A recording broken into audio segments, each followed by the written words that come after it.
Well, welcome to this interview, which we've titled Navigating Our Way Through the Storm and What You Need to Know. All of us in one way or another, personally and professionally, have been affected by the COVID-19 crisis. And while all of us are in the same storm, we're not all in the same boat. For some, the COVID-19 crisis has been great for business, and for many others, it has been catastrophic. This storm has also raised many questions about what will businesses, economies, families, communities and societies look like when this crisis has passed. Will we go back to normal, or will there be a new or better normal? Mixed in with this pandemic is the global awareness raising of other important matters, such as racism, domestic violence, cleaner environments, the sustainability of food supplies, affordable healthcare, and so on. With all of this on our collective agendas, we have a lot to contend with that will in turn affect how we make decisions when it comes to navigating and leading our businesses forward and beyond COVID-19. In a boiling ocean mixed with vital, factful information, spin, mistruths and conspiracy theories, what should we be considering? What should we be paying attention to, especially as Australian businesses? This is why we've invited Karl Mattingly, CEO of Dysrupt Labs, to speak with us today. Dysrupt Labs is a very interesting business. In 2019, Forbes magazine described Dysrupt as one of the global leaders in distributed artificial intelligence. They provide proprietary geopolitical and macroeconomic risk management tools to both US and European hedge funds and G7 governments. This means providing continuous real-time forecasts on uncertain events like COVID-19, the US election, or the US-China conflict. Since 2015, they have been operating 24/7 with a global panel of 800 screened forecasters and their own proprietary AI to make the world's most accurate forecasts in geopolitics and macroeconomics, where the event is likely to occur within 90 days.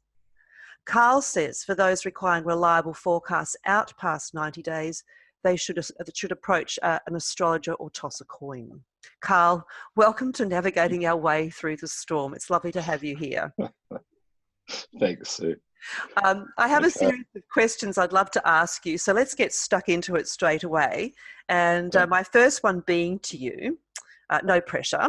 What will the long-term economic and societal opportunities be emerging from this crisis? What do you see as the new trends that are emerging that we should pay attention to? Okay, well, my first response would be, I think there'll be a viable vaccine by, the end of the year. There's probably a 50% chance of a viable vaccine, and I think there's probably a 90% chance of a viable vaccine by the middle of next year. So I think we start by saying, how long do you think this thing's going to last? And I'd say probably until the end of next year, with a vaccine sometime between December this year and December next year. I think that the major fallout, and I think there are going to be a lot of unexpected results from the pandemic. But put bluntly, I think the small will go broke or retire, leading to the obvious, which is that the big will get bigger. That's a depressing scenario, but less obviously, I think it'll offer unexpected opportunities for people who are to enter the vacuum. And by that, I mean that there'll be opportunities in small and mid-sized business. And for example, I've talked to a number of small business and middle-sized business owner-operated businesses that are owned by people who are 55 to 65, 70. And their attitude is that regardless of how long the pandemic goes on, they'll probably call it quits. So there'll be a number of businesses that'll be closing. There'll be a number of businesses where there'll be changes in ownership. And so for anyone who's in sales, that's a pretty important landscape to be looking to and to be trying to identify where the sales opportunities are in that environment. What else do I think? I think that business travel is probably going to change. but not for the reasons that people think. I'm not convinced that within 2 years we're all going to be little plastic capsules inside, aeroplanes. I think we'll probably go back to normal density, normal seating, I suspect, once the vaccine arrives. But I think that what the pandemic's taught a lot of us is that we can actually sell and prospect in the virtual environment. And we've also learned that we probably don't need to do as much physical travel as we thought.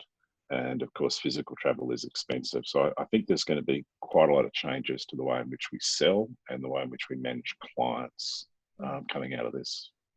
Can you give us an example, for example, of the cost saving? Whilst the cost saving seems most obvious, can you actually give us an example of how selling remotely, doing business remotely, will actually produce better results? Okay, well, like about ourselves, when the pandemic hit, I mean, we're a global business. We're based in Melbourne, but we've got operations globally and customers globally. When the pandemic hit and we couldn't travel, we had to work out how to service existing clients, and we have a process for growth which involves attending very technical conferences that are usually in the US and to a lesser extent in Europe and Asia. And so the growth hit the wall. We all discovered Zoom, like I think most of us have, and we use Zoom to service our clients. We found that if we did that intelligently, they would accept that the Zoom as a way of being serviced. And then what we found is that the conferences had shut down because travel had shut down. And then in our business, virtual conferences started to emerge. So, for example, in the last month, done a virtual conference in Singapore, one in New York, and one in London. So that's time zone and target audience. And what's been really interesting about that is that as part of those conferences, the way the conferences are conducted is different. So they offer you these one-to-ones as part of the attending. If you're a vendor, you list yourself. So in the case of these conferences, 50-word summary, 60-second video, that goes up on the conference site. The buyers look at the profiles of the sellers. Sounds a bit like speed dating, because it is. And then you get those that are interested in meeting with you. You get a 30-minute meeting with them. It's Zoom. You're all now used to Zoom because of the pandemic. So we ended up getting several $1 million worth of sales in the last month that we wouldn't have otherwise got. If you go to a physical conference, you mull around with everyone. People that are there aren't necessarily the decision makers or high level, they're more scouts. What happens with this process is we found that the hedge funds and some of the others that we deal with, the boss was just as able to look at a 60-second video referred to him by one of his juniors and include himself or herself in the meeting. So we found that we had more meetings, more highly targeted, with more senior people, and essentially pre-qualified as we started the meeting. And we got sales results from that, which we did not expect. The moral of the story is be open. So yeah, does that answer the question or not? Yeah, it does. And I think this is very interesting for people to start to consider how they're going to prospect for opportunity. But it also makes me think about the importance of very clear, what we call sales messaging in our world, that your value proposition and how it's targeted. So when people are looking at, for example, that 60-second video or the 50-word copy, that you have got to be absolutely spot on with the messaging and the engagement piece so that people go, you know what, I want to know more about that. So this ability to be able to capture someone's attention in those short spaces of time is obviously vital. It's kind of interesting because we could see that the conference, the people conducting the conference learning to, they're coming down steep learning curves. And initially you'd fill out a long form and be entered in a database and all that sort of stuff. But the reality is that you've got to be very alert also in this environment to fatigue. So we've all heard about Zoom fatigue and Zoom stress, and it's real because it's a different medium and a different dynamic. And so it's been interesting to see them settle on, as you said, and it does force you. I mean, how do you describe in 50 words or less why someone at a conference should talk to you? Mm. And you know, that's all you've got. You do not have more than 50 words. Mm. And then they're very clear about it. You've got 60 seconds. That's it. Mm. So, yeah, you're right. Messaging, understanding your product, understanding the audience that you're targeting. It's all part of the work in this. You can fudge that when you're at a physical conference, but you can't hide from it in this sort of situation. No. And the other thing is you get feedback, like you're putting yourself, I don't want to use the dating analogy because I don't like it, but you're putting yourself out there in a sales environment with a whole lot of other people, and you can't hide from the fact that no one wanted to meet with you. It's very telling, isn't it? So again, coming back to knowing your market, understanding your strategies, knowing what your proposition is, what makes you different, how you capture attention, all of that stuff that I know at Barrett we talk about with our clients all the time. This is really being really focused now, isn't it, in these kinds of settings? Fascinating stuff, fascinating. So can you tell us what you see as the key opportunities for Australia in the near future, perhaps, the next 12, 24 months? Oh, I guess home renovation if you're middle class or upper middle class. Look, I don't know. I think it'll be unexpected opportunity from unexpected direction. You just need to be open. I think there may be opportunity in travel, especially if I'm right about the vaccines. I think that there are a lot of people in acute distress in the travel industry, not just Virgin. It cascades through the whole industry. The other one is obviously food and entertainment. So for those brave souls that have capital or have backers, then there's probably a buying opportunity in distressed assets or vacated premises. But other than that, I don't have a clear view. I mean, I have a lot clearer view about what I think the impact of the US-China fight will be and how the pandemic has impacted. Perhaps if you tell us a little bit more about that, because clearly Australia is tied very heavily to China and to the US, and so their movements and ructions are likely to affect us in some way, good or bad. So can you give us some direction around the two major global players, the US and China, what they're heading towards, what we should actually be looking at in dealing internationally, those kinds of things? What would be the best course of action, do you think, for Australian businesses? No pressure, Karl. I think it's that sticker we've all seen, keep calm and carry on. But the issues with America's dispute with China, and I'd say it's America's dispute with China, are complicated. I think that Australian business is being served well by a calm and respectful dialogue at our end. From our government and DFAT. So I think we just stick to our values and deal respectfully with all the parties. That said, I think we can expect to see, because of the pandemic, not because of the trade war or what they call the trade war, I think we can see, because of the pandemic, that it's one of the unintended consequences of globalization has been a concentration of risk. So the idea that you might be dependent on one country as a source for all of your antibiotics or all of your ventilators or whatever it might be, I think there's going to be, coming out of this, I think there's going to be a strategic imperative will be diversifying risk, which means diversifying supply.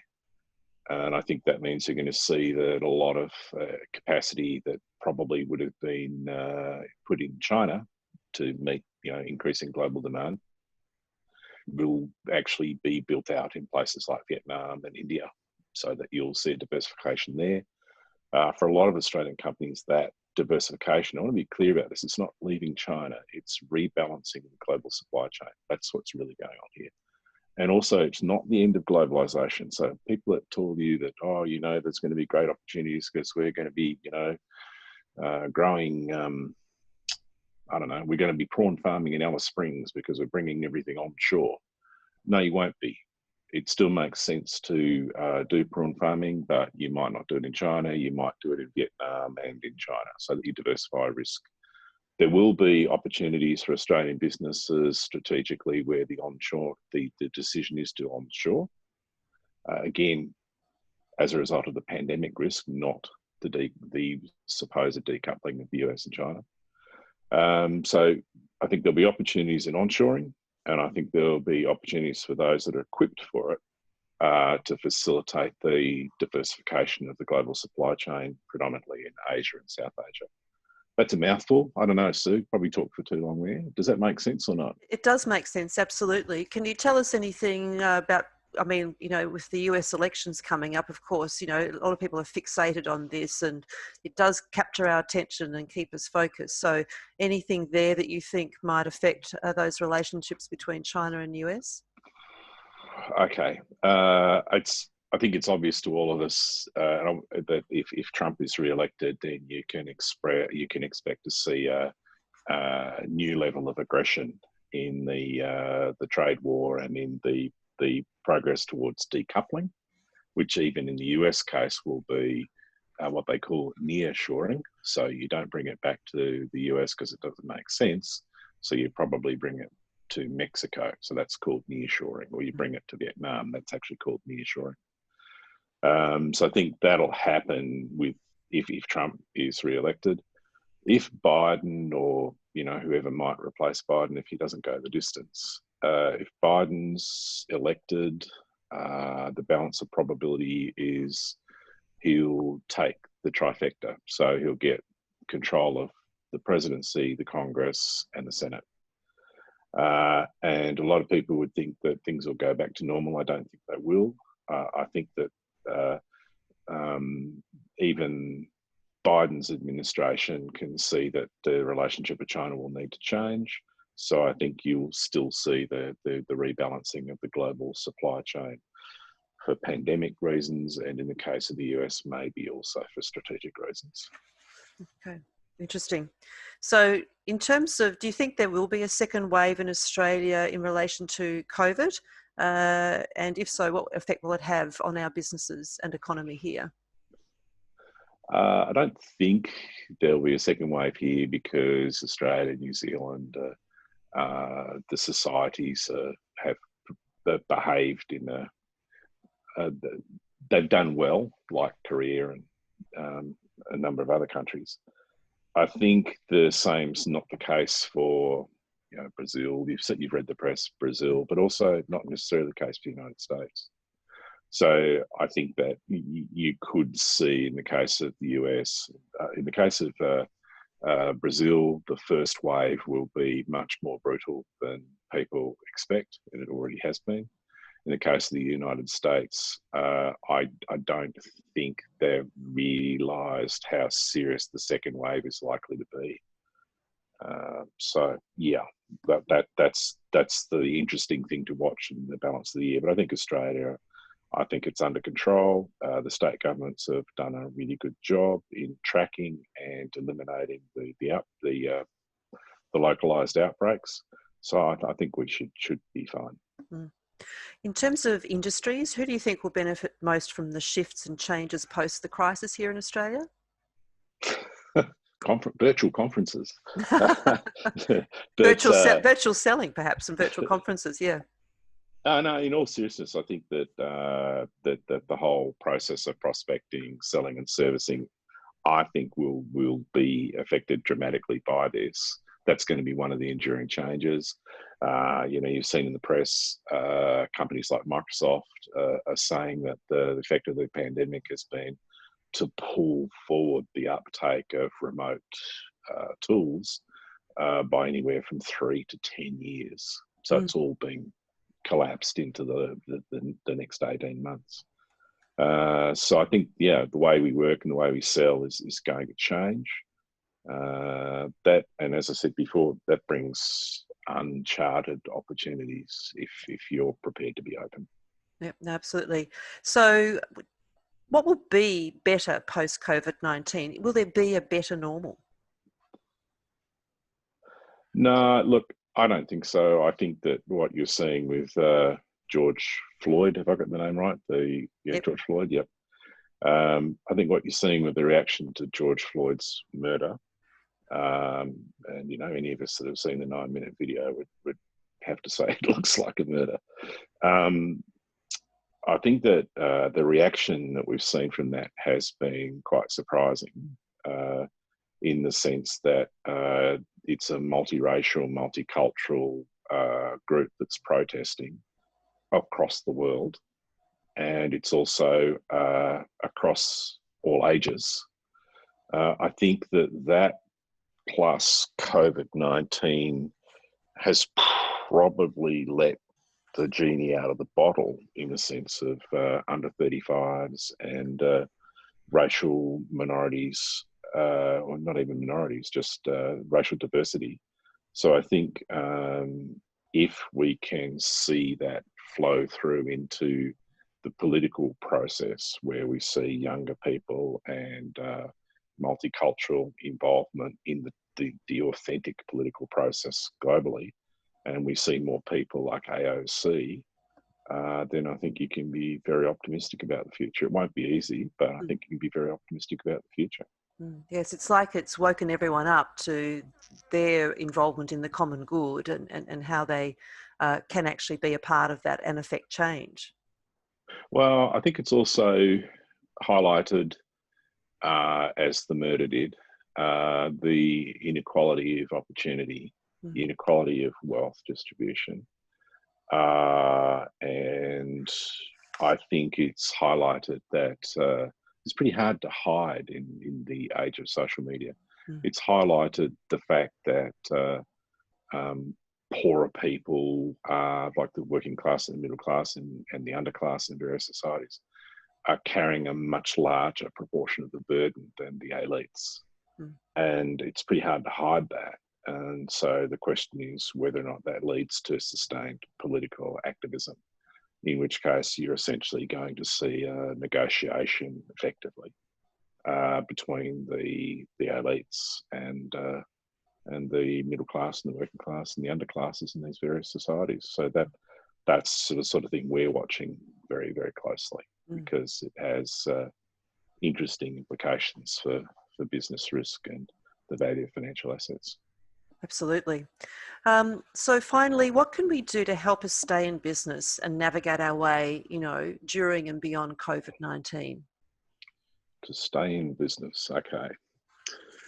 Well, we all know that it's pretty hard when your revenue collapses and the government stops you from trading, and then stops you from going to work even if you're not trading. So it's pretty brutal. So we all know you have to be ruthless about costs. But we also know that it's a systemic, it's a societal problem. And I think if you read the tea leaves fairly carefully, I mean, as a former banker, if it was me, quite frankly, what I'd do is I'd nail your banker to the wall. I'd ask, and I'd say, ask because you can't demand. But I'd ask for capitalisation of principal and interest payments on any borrowings until, say, January 2022. And I said, yeah, 2022. I mean, it's not going to be over by the end of this year for businesses in terms of their working capital cycle, their operating cash flow. This is not about, we had a pandemic and we described the economy as a machine and we turn it off, or, what do they call it? Hibernation? No, this is not hibernation. The economies globally have been in intensive care and they've been put into an induced coma. You don't just get out of bed on Monday and go back to work. So it's going to take time to spin up the economy. So, you should be assertive with your bankers. If you are to continue, then they can support you and your cash flow by deferring. And let's be clear, you're not asking them to write it off, you're asking them to defer it. Mm. So and in the current environment, your banker should be prepared to give you that breathing space. And if you've got the courage, or if their support helps you to find the courage to put more capital and more labour into your business, then and to try and get to the other side, then you'd expect your banker to provide capitalisation of principal and interest to help you get to the other side. And I just say in that context, I'd also say that's what you're asking for is a restructuring. You're not asking for a write-off or a deferral or anything else. You're asking for a restructuring. You're trying to keep going. And I'd make that distinction. It's a restructuring, which means that you should not have to accept penalty or default rates. And so if you enter into a pandemic restructuring with a bank, my view would be that if they try to charge you penalty or default rates and they don't resolve from that, then I'd be writing a letter to the bank CEO and the bank chair, because the issue here is you're either contributing to trying to sustain a civil society or you aren't. And if you talk to a bank CEO or chair, they would agree with that. You just need to make sure that the people you're dealing with are aligned with the values that are being expressed by the senior executives in the bank. And then I'd say to you, once you've got your banker under control, by that I mean, pulling the oars with you, not against you, then I'd go to the landlord and I'd see about getting help there. But landlords, if you want any sort of any sort of support there, then you may need some help to deal with the landlords. And all of that makes really good sense. But there's also too, once you've got that sorted, or whilst you're getting that sorted, there are so many opportunities out there. And what I find is a lot of businesses put their head down sorting that out, when in fact what they should be doing too at the same time, not always easy to pull off, is looking up and looking ahead and seeing what opportunities are out there. And so a lot of people I found don't know actually how to do that. They don't know how to do sales strategy or market segmentation, or even just get out there and explore opportunities, because appreciate a lot of them might be anxious. But what do you think about having that very strong sales approach, a prospecting, a kind of pioneering for new opportunities approach? What's your view on that? Well, I can be tongue in cheek. I mean, we can say, well, Sue, that's all ridiculous. I mean, how can I sell? I'm not allowed to go to work. No one's buying and all that sort of stuff. And it's all true.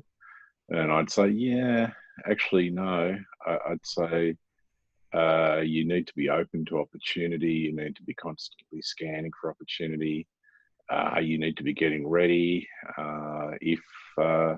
You need to be getting ready for the Qantas Virgin situation. There will be competitors of yours that will not survive. There will be competitors of yours that will potentially global multinationals that may withdraw from this market. And Nissan's decided essentially to, according to what I read last night, to essentially concentrate on 3 markets: China, the United States, and I think Japan. I don't think it was even Europe. I can't remember. Anyway, so the point is, no, I don't think the pandemic is a get out of jail free card for sales. I think that you need to be preparing and laying the groundwork for coming out of the coma and being released from the ICU. This is the economy. And recognise that there will be opportunities. They just may not be the ones you expect. Just as if you'd asked me to plan for selling virtually to virtual conferences, I couldn't have thought of that. But when it was, but I was out there looking, and when one of our guys saw the opportunity, we realised it was an opportunity and we grabbed it. But if you don't get out there, and if you don't keep working the new ground in the new way, you will miss these opportunities. That's my view, anyway. Yeah, and this is what we're finding too, and it's that the good business practice of always managing the costs and infrastructure and people of your business, but always looking up and looking ahead about what you need to do. And so being adaptive. I mean, I know in a crisis, there is always opportunity. And it's being able to look at those things from different perspectives, and sometimes leaving behind what you held as trusted and true, because it may not be relevant anymore, or not as relevant as it once was. So how we actually navigate our way forward through the storm, and come out the other side to continue to thrive and operate as good businesses. You know, there's a lot at play and there's a lot of things to consider, but I really appreciate spending time with you today and being able to go through some of these interesting areas. Like I said in your introduction, your system helps really with the next 90 days in terms of providing a lot of accuracy. But beyond that, we really do have to keep our heads up and really look at what's going on, what's happening, and then keep talking with each other, I think, is the most important thing to factor in and look at opportunity as we move forward. I don't know, any final words, Karl? Yeah, one, and that is just remember that you stay open to opportunity, and you don't give up hope, but you know, a bit of luck helps. Just remember when luck and opportunity come your way, you make sure you explain to the boss that it wasn't luck and opportunity, it was your genius.